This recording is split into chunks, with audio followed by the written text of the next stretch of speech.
संघ प्रमुख मोहन भागवत ने बड़ा बयान दिया है। संघ प्रमुख ने कहा है कि हिंदू और मुस्लिम अलग नहीं है, सभी भारतीयों का डीएनए एक है। तो हिंदू मुसलमान एकता, हमारा तो विचार ऐसा है कि ये शब्द ही तो बड़ा भ्रामक है। ये दो है ही नहीं, एकता की बात क्या है? इनको जोड़ना क्या है? जुड़े हुए हैं। हम लोग अलग नहीं हैं क्योंकि हमारे देश में ये परंपरा नहीं है। हम समान पूर्वजों के वंशज हैं। अस्सलामु अलैकुम वरहमतुल्लाहि वबरकातुहू। अल्लाह के नाम से शुरू जो बड़ा कृपालु और अत्यंत दयावान है। मैं हूं मोहम्मद नफीस अंसारी और आप देख रहे हैं द पॉलिटिकल। आरएसएस प्रमुख मोहन भागवत ने एक बार फिर इस देश में एक डिबेट छोड़ दिया है। सवाल लोगों के दिलों में डाल दिया है कि आखिर देशी कौन और विदेशी कौन। जो आरएसएस कई सालों से इस बात का दावा करती रही कि मुसलमान विदेशी है, बाहर से आई है, और हिंदू ही इस देश के नागरिक है, आज वही आरएसएस प्रमुख मोहन भागवत ने इस बात का दावा किया कि हिंदू हो या मुसलमान, सबका डीएनए एक है और सब के सब देश इसी देश के रहने वाले हैं। लेकिन इस बात में सच्चाई कितनी है, इस बात को जानने के लिए हम दलित कम्युनिटी का एक लीडर स्कॉलर वमन मिश्रम साहब की वीडियो सुनेंगे और मुस्लिम कम्युनिटी का एक स्कॉलर डॉक्टर इसरार अहमद साहब की वीडियो, दोनों का वीडियो को मर्ज करके आप तक बात को समझाने की कोशिश करें कि असल में इस देश के मूल निवासी कौन है, हिंदू मुसलमान या फिर ब्राह्मण जो हिंदुओं के लिबास में छुप रहे हैं, दलित आदिवासी मुसलमान। इन तमाम बातों का कन्फ्यूजन आज आपके सामने दूर हो जाएगी। हर देशों से उन्होंने ब्लड सैंपल्स इकट्ठा किया और उसके आधार पर सारे जगह से, और फिर उसको हर सैंपल को उन्होंने कंपेयर करने के लिए मिलाया और मिलाकर पता किया कौन सा कहां मिलता है। तो जो ब्राह्मणों का डीएनए है वो यूरेशियन लोगों के डीएनए से मिल गया। यूरेशियन लोगों के डीएनए जैसे ही मिल गया, पता चल गया हाँ यहां से इसका जो जड़ है वो यहां है, यहां से ये माइग्रेट है। तो डीएनए के आधार पर यह प्रमाणित हुआ कि ये यूरेशियन से माइग्रेट है।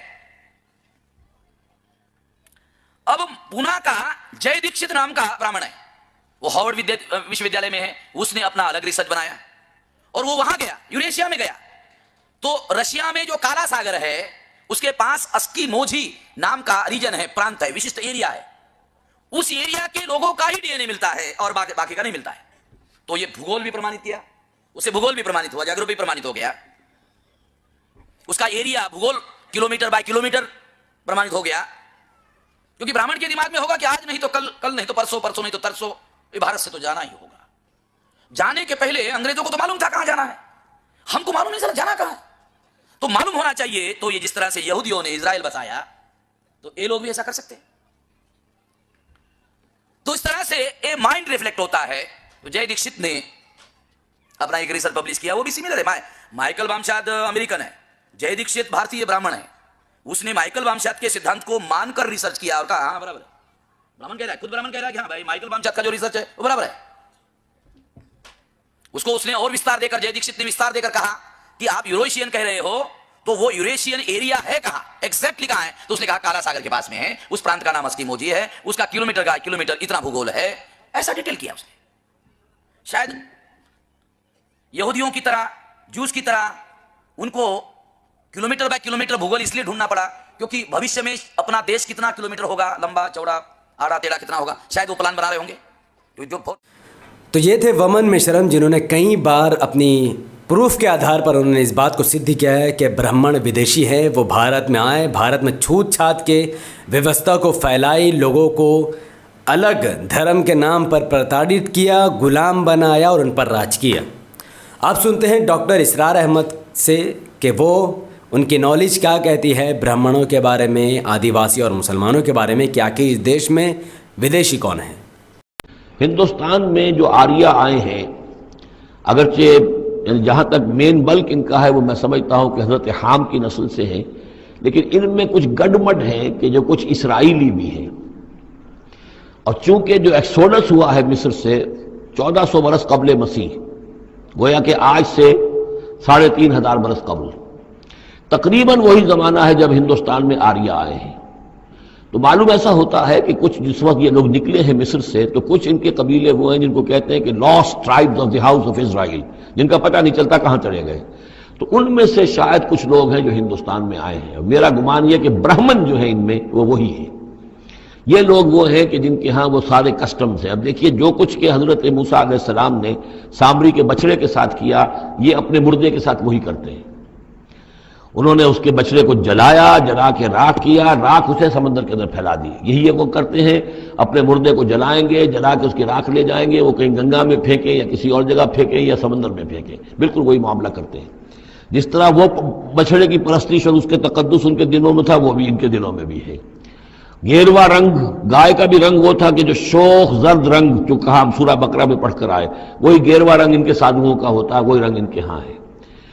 और पहाड़ का सर उठा लेना सर के ऊपर, हनुमान जी का इनका जो कॉन्सेप्ट है कि पूरे पहाड़ को उठा के वो ले आए, तो ये मालूम होता है ये भी कोई बदली हुई शक्ल है उसी रिवायत की कि जो हमने तुम्हारे नतकनल जबल फौककुम, तुम्हारे ऊपर ऐसे उठा लिया था जैसे साहिबान होता है। तो बहुत सी चीजें जो है बहरहाल ये चीजें जो मैंने आपको गिनवाई है, गोशाला परस्ती है, लामिसास, ये अनटचेबिलिटी, इनकी एक कौम वो है जिसको हाथ नहीं लग सकता, हाथ लग गया तो भ्रष्ट हो जाएगा। इसी तरीके से मुर्दे का मामला, जर्द रंग का मामला, हनुमान का पहाड़ को उठा लेना, ये सारी चीजें जो है इसराइली तारीख के वाकयात से इनका एक ताल्लुक। तो तमाम लोगों की बातों को सुनने के बाद इस बात की तो श्योरिटी हमें मिल जाती है कि ये देश दलितों का है, आदिवासियों का है, मुसलमानों का है। ये बात सही कि इस्लाम मक्का से आया, लेकिन इसको अपनाने वाले जो लोग मुसलमान बने वो असल में दलित आदिवासी ही थे। वो लोग थे जो छूत छात की जंजीरों को तोड़कर ऐसे धर्म को उन्होंने अपनाया जो इंसानियत सिखाता था, जो लोगों में इंसाफ और बराबरी का अधिकार और जीने का सम्मान दे रहा था। तो इस देश के दलित, आदिवासी और मुसलमान ही इस देश के मूल निवासी हैं, और जो विदेशी है वो सिर्फ़ और सिर्फ ब्राह्मण हैं। उन्हें भी देश में रहने का हक है, लेकिन अगर वो लोग दलित को और अन्य धर्म के लोगों को हिंदू बनाकर उनके पीछे छुपने की कोशिश करते हैं, ये सही नहीं है। तो उन्हें खुलकर कहना चाहिए कि हाँ, हम ब्राह्मण विदेशी हैं, हम भारत में रहते हैं, हमने दलितों पर राज किया, आज भी दलितों को हिंदू बनाकर उन पर राज कर रहे हैं, तब कुछ बात होगी। लेकिन ये लोग असल में दलितों के पीछे छुपते हैं और दलितों का मिसयूज़ करते हैं। लेकिन जब तक वमन मिश्रम जैसे स्कॉलर्स इस दुनिया में मौजूद है, तब तक दलितों को बहकाना बहुत मुश्किल है। डॉक्टर इसरार अहमद आज हमारे दरमियान मौजूद नहीं है, लेकिन इन्होंने भी अपने इल्म से लोगों को कई बार बुराइयों से बचाया है और अच्छाई की दावत दी है। अगर ये वीडियो आपको इन्फॉर्मेटिव लगा हो, दलितों और मुसलमानों तक इस वीडियो को पहुंचाना बहुत ज़रूरी है, तो आप इस वीडियो को जितना ज़्यादा हो सके लाइक कीजिए, इसके लिंक को व्हाट्सअप, फेसबुक, इंस्टाग्राम में शेयर कीजिए, अपनी बातों को कमेंट पर रखिए कि अब आपकी नज़र में विदेशी कौन है, ब्राह्मण, दलित या फिर मुसलमान। हमारे यूट्यूब चैनल द पॉलिटिकल को सब्सक्राइब कीजिए, बेल आइकन को हिट कीजिए। मुझे अपनी दुआओं में याद रखें। बहुत बहुत शुक्रिया। अस्सलाम वालेकुम रहमतुल्लाहि व बरकातहू। अल्लाह की सलामत रहमत बरकात आप तमाम भाई और बहनों पर हो। मैं अल्लाह हबीब पीस अपॉन अस।